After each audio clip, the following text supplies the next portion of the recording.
कैसे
and listen.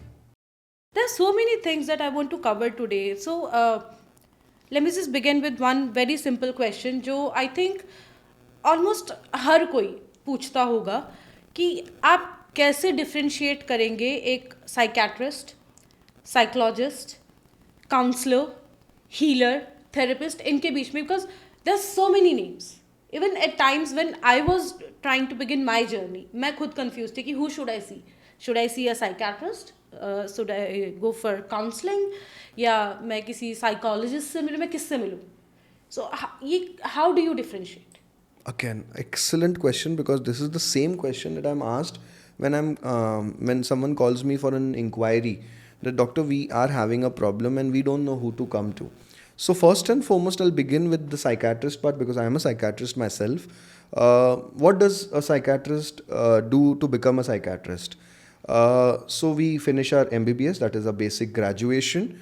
Then we do our MD or DNB or diploma into psychiatry, which is a specialization, Right. and thus we become a psychiatrist. Okay. This is a very proper formal post graduation degree, after which we are qualified to give medications. Now, additionally, apart from medications, we are sometimes trained into therapy and counseling as well, and we can do counseling and therapy too. So, a psychiatrist can do everything, including medication and therapy or counseling. A therapist, or sometimes also called as a psychotherapist, is someone who can do very specialized therapy, something like cognitive behavioral therapy, rational emotive behavioral therapy, and so on, psychotherapy in its own formal way. Yeah. Now, what are these therapies? Therapies are ways we work on the mind, on the thoughts of the mind. So sometimes there are these dysregulated negative cognitive thoughts. This is a very heavy word, but it's in the simplest way something that our mind develops over a period when they are very anxious and very depressed. And these thoughts can then be reversed gradually by explaining it to them with real life examples over a period of weeks. And thus, a person can overcome these negative thoughts and convert them into a better form of thoughts, and thus start becoming comfortable back to their routine as well. This is therapy. Now, therapist is someone who does a basic, either a BA or a BSc, that is graduation, and then they go ahead and do an MA or an MSc in psychology. Okay. And after that, if they want an RCI license, that is a Rehabilitative Council of India license, which entitles them to do testing and formal therapy furthermore. So they have to either do a PhD in psychology again, in one of the forms of psychology, or they have to do an MPhil in again psychology, which is again a few colleges allow them to do it, and it is another course over and above their post graduation. Those who do not do it, then they can still practice with therapy, but they cannot do testing. So there are these different forms of testings, paper pencil tests. We don't have blood tests, unfortunately. And these paper pencil tests allow us to identify certain personality types, certain problems of the mind through the answers we get from these tests. Based on different disorders, we decide which test to do, and thus we can do these tests. And coming to after a therapist, there is a counselor. Yeah. So a counselor is quite similar to a therapist, except that in their MSc or BS or in their MA, that is the masters, that is the post graduation, they have to choose counseling instead of clinical psychology. Okay. And thus they are counselors. So counselors don't do therapy, they don't have a systematic way of doing therapy. They are general counselors where they sit down, they talk with patients, they allow the patients to ventilate, have catharsis. And if you need to do again formal therapy, then you need either a clinical psychologist or a psychiatrist. And counselors are more often employed by schools to be school counselors. Yeah. They're employed by companies to be company counselors, where so many corporates have so many counselors nowadays. And then there are different forms of psychologists, more such as industrial psychologists. There are forensic psychologists and so on. These are newer variants of psychologists coming about because the need has increased. Now, apart from this, there are some social workers as well. There is Yes. a MSW degree as well. They also are entitled to practice as counselors. And apart from that, there is a very short degree of life coach available in multiple platforms. Though these are not so recommended, and they don't have such specialized training, some of them do a good job. But as I said again, not with so much of training, and they practice a little bit of this counseling and guiding the person, as you can understand from the word Yes. itself, life coach. But not all of them are understanding the difference between a problem and something normal. So sometimes they confuse the patients, and so sometimes it is better that they could do a better learning and get ahead into it. Apart from that, there are a lot of other faith healers and other astrology There's or a lot and lot of it. so many people. In fact, in COVID there were so many people trying to become counselors. But the problem is, see, this is a very important part of healing, because if you end up saying the wrong sentence, you can end up making the problem worse. Yes, Because absolutely. sometimes in front of the patient or the relatives or the friends, you speak something wrong, and that can create a complete mess of things. So I always recommend, that is why training is very important. For example, so a lot of people think that we come to therapy or counseling to solve our problems, but that solving is actually treatment. Yes. Not that, for example, if someone comes and asks me that I'm going through this into my relationship, should I continue my relationship? I am not going to be answering that question. Rather, I'm going to make them stronger. I'm going to make them capable enough to answer that question by themselves, because this is an answer they have to give. Absolutely. If it was up to me, I would have an answer, and that would be based on my personality and the way my mind thinks. So that is why a very beautiful analogy we give is that when it is raining for the patients, it's not that we stop the rain, we help them get an umbrella. Correct. Absolute.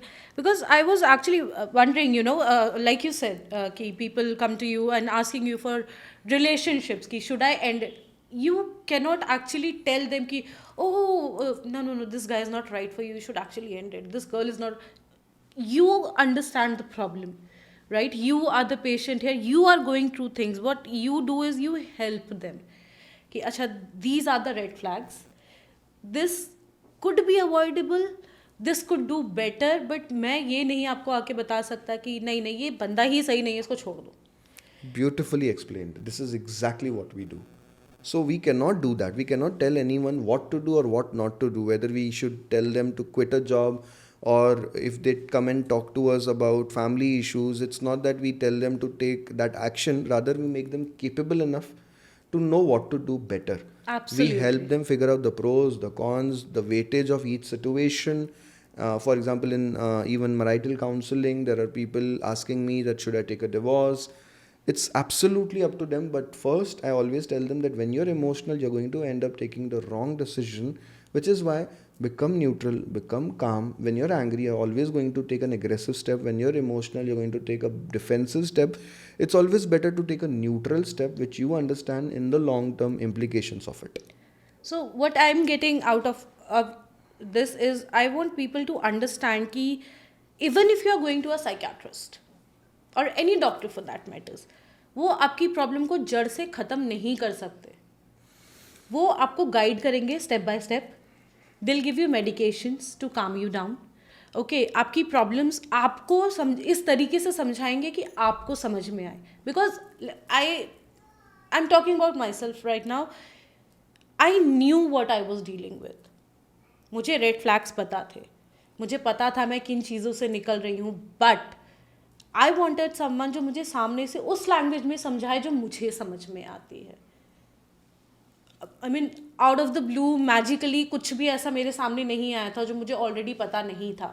But as I said you know कि कोई चाहिए होता है जो हमें उस चीज़ को समझा सके. And this is where exactly a mental health professional helps. Correct. Because despite so many friends, family being around, they can never be neutral. Yeah. So a mother or a father would always advise them immediately, instinctively, impulsively, because they are thinking the best of for their children.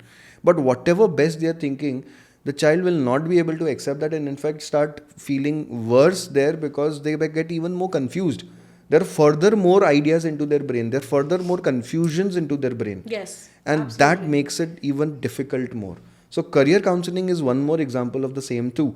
So if a child comes to us, it's again not something that we tell them that go and do IAS or go and join LLB or become this or become that. We give them a multitude of options based on some tests that we do, which enhances their ideas and Yeah. allows them to think, oh, we can be calculative, we can be intuitive, we can be judgmental, so probably this suits us better. And this is exactly one of the things that parents do. For example, a parent would have already decided for the child that, okay, I want you to be a doctor, I want you to be an engineer. But probably the child is more creative. It's probably they want to do something more art related or Yes, so. absolutely. So in those scenarios, career counseling is again something that can help. So this is one of the examples of it. Yeah. Since we're talking about families and friends and people around us, okay, so I am sure when I say this, ki, there are lot many people, like I have been a patient myself, so the people around me, they might be thinking कि यार मैं ऐसा क्या करूँ जो इसकी help हो जाए, या मैं ऐसा क्या बोलूँ जो इसकी हेल्प हो जाए. सो what would you tell them कि if someone near you or someone, your family, your friend, anyone who is suffering from mental health problems, आप उनको क्या बोल के आप उनको calm down करो, या आप ऐसा क्या बोल सकते हो या ऐसा क्या कर सकते हो which would actually help them, थोड़ा सा ही सही. Excellent again. You are asking just absolutely bullseye questions. So in this scenario, in fact, a lot of people end up doing the wrong things, making the patient more triggered, more disturbed. The even one wrong word can make a mess of things. So over here, I always advise relatives, family, caregivers, whoever are there around people who are going through trouble, that you don't need to say a single word. All you need to do is just be there. Just be there next to them. And listen. And listen. Sometimes listen, sometimes they don't want to talk, so just be there. Maybe keep a hand on them. Maybe just allow them to cuddle you. Maybe just sometimes let them feel safe around you. It's not that they are there for advice with you. If they're asking you a question, maybe you can answer that question. But sometimes it's difficult to be objective there. You cannot be neutral then, and you might end up answering in the way they might get disturbed because they want to hear something else. They want to hear what they want. Yes, and absolutely. You are obviously not going to know that. And when you answer probably sometimes the opposite of it, it makes them highly disturbed. It makes them feel worse rather. So in such a scenario, I always recommend that if you are there around people who are going through trouble, always just be there as a supportive person. You don't need to worry about giving them answers. They will figure out the answers. And once a person starts with therapy, treatment, counseling, I recommend that in such scenarios, the patients can go through support in a way where you can remind them of appointments. You can remind them to take medication. You can remind them of the homeworks that are given to you. You can probably tell them about newer things that they can do. You can assist them in getting back to how you were, how they were, and that automatically makes them feel more important, and they can come back Yes. very easily. So small, tiny steps could mean a lot. Absolutely. So you don't have to be. Don't push them. Don't Just push hold them. their Exactly. hands. Don't push them to do anything. Let them be. Because as I said in the beginning, this podcast is a result of my personal journey. So what I was going through, I just wanted someone to listen. कि बस सुन लो, मुझे नहीं पता मैं क्या बोल रही हूँ, मुझे नहीं पता मैं क्या कर रही हूँ, बस मेरी बात सुन लो. Advice, when it comes to advice, I have never listened to anyone, and I probably never will. We are humans who don't love advices. No, we don't, correct? So we just want कि यार सुन लो और हाँ बोल लो, भले ही तुम इधर से सुन के इधर से निकाल दो, हाँ हाँ हाँ करते रहो ना, हाँ In सब fact, ठीक in हो our जाएगा. talking That itself is are enough. answers. In fact, whatever we talk with someone, we get the answers from talking itself. In fact, one of the ways of doing therapy is sometimes asking them to write a journal, and when they write, they actually get their answers from their writing itself. Yes. So you have the answers. It's just that you're not able to figure it out in the moment. So, as you said, journaling, because I remember on my very first visit to you, that was your suggestion, ki write. So, I started writing, although it was on and off, वो चलता रहता है. जब कभी बहुत ज़्यादा परेशान हैं या कुछ है तो आप लिखना शुरू कर दो तो it calms you down. But it's not the, how do you say it? That is not the solution to anything. You're writing. And when you're feeling a little better, you read it, and at times it helps कि अच्छा I wrote this, so I was going through this और ये उस वक्त समझ में नहीं आ रहा था but मैंने लिखा.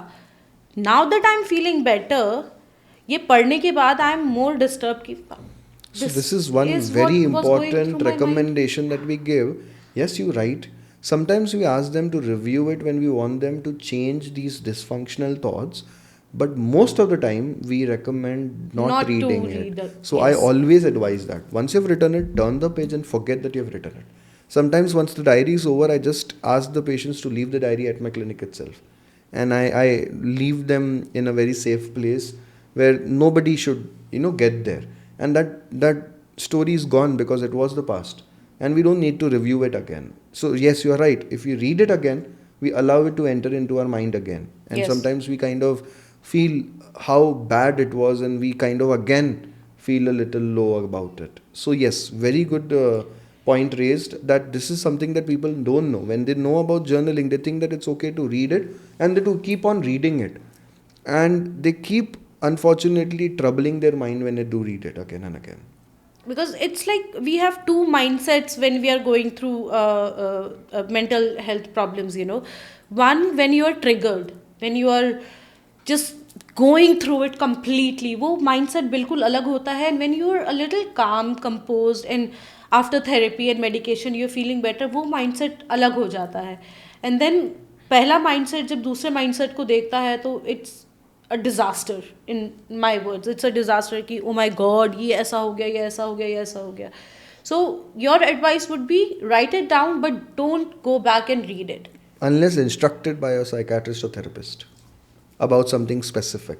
Because there are certain homeworks where we ask them to look back at what they have done and work on that looking back. So that is a very specific instruction given. Otherwise, a generalized journaling will never ask you to kind of go back and read into it. Definitely.